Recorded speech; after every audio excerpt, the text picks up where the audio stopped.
Oh, kawan-kawan semua, apa kabar? Semoga sampai dengan hari ini sehat semua. Selamat bergabung di channel Garuda Langit, channel yang membahas seputar sepak bola timnas Indonesia. Dengan situasi seperti ini, kita kondisikan dan jangan lupa subscribe and like-nya. Oke. Oke. Assalamualaikum warahmatullahi wabarakatuh. Apa kabar kalian semua? Semoga sehat selalu dan tanpa kurang satu apapun. Amin. Oke, ini di pagi hari Kamis ya, tanggal 25 April. Nanti malam atau sudah di waktu Indonesia itu sudah memasuki dini hari. Timnas kita Indonesia U23 akan menghadapi lawan yang kuat nih. Rajanya Asia lah, salah satu kekuatan utama Asia yaitu Korea Selatan U23, babak perempat final Piala Asia U23 di Qatar ya. Oke, ini saya sebelum pertandingan nanti malam dini hari ya, jam 00.30 ya, udah masuk hari Jumat tanggal 26 ya. Gua akan sedikit nge-review sedikit ya pertandingan nanti malam nih. Kita tahu Korea Selatan tentu saja lawan yang sangat kuat ya. Tapi bukan berarti kita tidak mampu untuk bisa membuat sebuah kejutan lagi gitu. Melihat performa kita waktu lawan Australia dan Jordan. Korea itu kita lihat secara materi juga pemainnya itu di atas lapangan unggul segala-galanya lah. Itu kita harus akui itu ya. Unggul segala-galanya di atas lapangan. Tapi kalau yang gua nilai begini,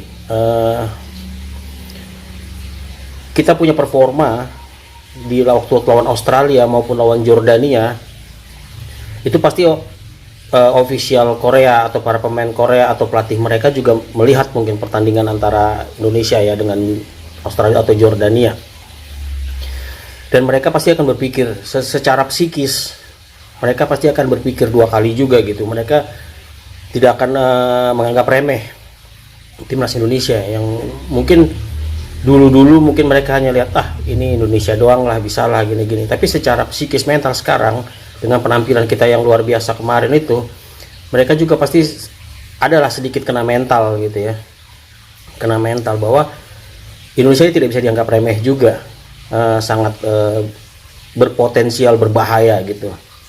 Jadi nanti ketika ini kan taruhannya Olimpiade nih, tiket Olimpiade. Korea Selatan itu kan dia 9 kali berturut-turut jadi dia selalu ikut Olimpiade kan. Ini taruhannya Olimpiade loh.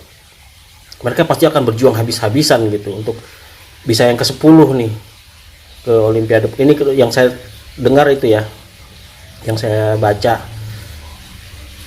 taruhannya tiket Olimpiade. Jadi dan lawan yang akan dihadapi ini Indonesia yang secara permainan sudah berubah drastis ya, udah berubah drastis gitu, udah nggak yang kayak dulu lagi yang berpotensi meruntuhkan mereka gitu. Jadi secara mental kalau saya lihat sih oke lah, Korea di atas segala-galanya gitu, di atas lapangan dari segala aspek. Korea masih di atas, tapi mereka pasti sekarang akan berpikir dua kali, secara fisikis, secara mental. Mereka akan melihat bahwa Indonesia ini sekarang ini bukan tim sembarangan lagi gitu, yang mungkin akan dengan mudah mereka kalahkan, seperti itu.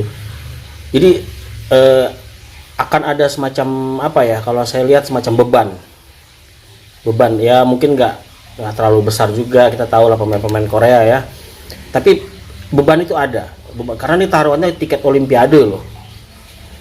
Mereka bikin kesalahan sedikit itu akan dihukum oleh pemain-pemain kita ya, itu akan dihukum. Makanya saya prediksi saya, Sintayong ini sejak menit pertama dia akan gaspol, dia akan cari gol dulu lah, minimal 1 gol dulu. Ketika Indonesia misalnya ya bisa mencuri 1 gol dulu, itu benar-benar akan menggoyahkan jalan pikiran pemain-pemain Korea ya, karena ini Olimpiade gitu taruhannya tuh ya kan. Mereka pasti, nah seperti sama kayak Jordan kan ya, seperti Jordan ya, ketika kebobolan dari penaltinya Marcelino itu jujur itu mental mereka langsung rontok, karena mereka berpikir harus menggolkan 2 gol untuk lolos kan. Seperti apalagi makanya karena mental jatuh mereka jadi terburu-buru, jadi udah berantakan. Di situ Indonesia mengambil kesempatan ya. Nah seperti itu juga Korea lawan Indonesia ini, mereka memang di segala aspek masih unggul dari timnas Indonesia. Tapi ketika Indonesia misalnya bisa mencuri saja satu gol pembuka nih, itu akan mengejutkan mereka, akan mengejutkan timnas Korea Selatan ya, dan itu beban mereka akan semakin berat. Jadi kalau Indonesia sih saya rasa gimana ya, maksudnya target udah terpenuhi kan, Sintayong kontrak udah diperpanjang sampai 2027, jadi udah tanpa beban sih sebenarnya. Kalaupun nanti kalah sama Korea juga udah nggak apa ya, udah nggak terlalu inilah ya kan. Jadi main tanpa beban nih Indonesia nih, main enjoy aja gitu, main enjoy, main santai ya kan, santai tetapi tetap fokus ya untuk mencari kemenangan. Jadi sebenarnya yang beban terberatnya tuh ada di Korea, di pihak Korea ya, mereka taruhannya tiket Olimpiade nih ya kan. Jadi prediksi saya sih nanti ketika lawan Korea, Sintayong akan gaspol di sejak menit-menit awal. Untuk apa? Untuk mencari gol dulu. Nah, satu gol bisa didapat, habis itu Korea. Itu sih feeling saya ya. Kita doakan saja ya, ini timnas kita akan menuju ke tingkat yang lebih tinggi lagi gitu kan. Tentu saja kita berdoa buat para pahlawan kita di Qatar sana ya, untuk membuat membuat nama bangsa kita tuh semakin harum di kancah internasional ya, di kancah dunia. Ini benar-benar butuh dukungan dan doa. Kekuatan doa tuh nggak ada bandingnya dah, seperti itu ya. Jadi saya harap timnas kita bisa memiliki kekuatan yang luar biasa seperti ketika lawan Jordania, untuk menghadapi ini. Lawannya super, cuman mereka bukan robot ya, mereka juga punya hati. Pemain Korea itu juga punya hati, mereka juga punya sisi psikis, punya beban lah yang dipertaruhkan tiket Olimpiade. Jadi ya kalau lihat dari bebannya sih, Korea sebenarnya lebih terbebani ya, lebih terbebani gitu. Mereka statusnya tim besar Asia dan juga taruhannya tiket Olimpiade gitu kan.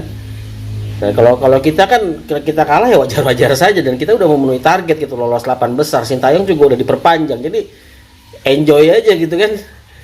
Nah, kalau bisa bikin kejutan lagi nih luar biasa. Oke teman-teman semua, itu saja mungkin yang ingin saya sampaikan ya. Kita doakan saja semoga nanti malam timnas kita bisa membuat sebuah kejutan lagi ya. Kita doakan. Kalaupun nanti kita misalnya nggak lolos ke semifinal, kalah ya, jangan dicaci maki lah, jangan dihina-hina atau apalah. Ini sudah sebuah progres yang luar biasa gitu kan. Sebuah progres yang luar biasa dari timnas Indonesia kita gitu. Tim anak baru tiba-tiba di 8 besar Asia loh gitu kan. Oke, mari kita doakan bersama ya, semoga besok Jumatan bagi yang muslim akan mendengarkan khotib jamaah sholat Jumat yang berbahagia. Mudah-mudahan kita doakan ya, insya Allah.